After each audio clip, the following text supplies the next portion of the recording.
రమణీయ సంజీవనానికి స్వాగతం. ఒకే ఒక్క ఆలోచన మన తలరాతను మారుస్తుంది. ఒక్క ఆలోచన మనల్ని సంఘంలో తల ఎత్తుకునేలా లేదా తల దించుకునేలా చేస్తుంది. ఎలా చేస్తుందో మీరు గమనించండి. ఒక్క ఆలోచన మాటలుగా మారుతుంది, మాటలు చర్యలుగా మారుతాయి, చర్యలు హ్యాబిట్గా మారుతాయి, అలవాట్లుగా మారుతాయి, అలవాట్లు క్యారెక్టర్గా మారుతాయి, క్యారెక్టరు కల్చర్గా మారుతుంది, కల్చర్ నీ తలరాతగా మారుతుంది, నీ భవిష్యత్తుగా మారుతుంది. అందుకే ఇది ఎలా జరుగుతుంది? ఒక్క ఉదాహరణ. ఏదో సందర్భంలో నీ మిత్రుడు ఒక సలహా ఇచ్చాడు, బాధలో ఉంటే బీరు తాగు, బాధలన్నీ మటుమాయమని. నువ్వు ఎప్పుడైతే బాధలో ఉంటావో ఒక ఆలోచన, మిత్రుని ఆలోచన నీకు వచ్చింది.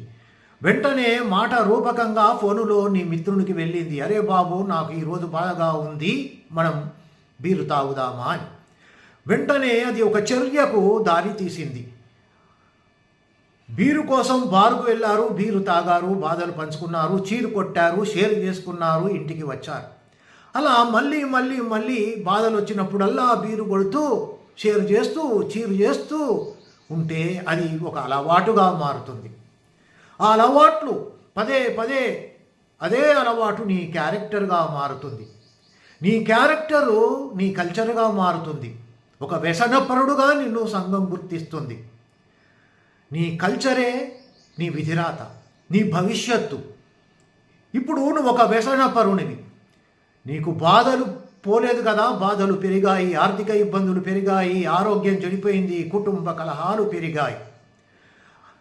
నువ్వు ఏదనుకుంటే ఇంకోటైంది. ఏ మంచి పని చెడు పని అయినా కూడా ఆలోచన మీద డిపెండ్ అయి ఉంటుంది. అందుకే నువ్వు సంతోషం కావాలని తాగితే నీకు బాధ మిగులుతుంది. స్నేహం కోసం తాగితే స్నేహితులంతా శత్రువులయ్యే అవకాశం ఉంది.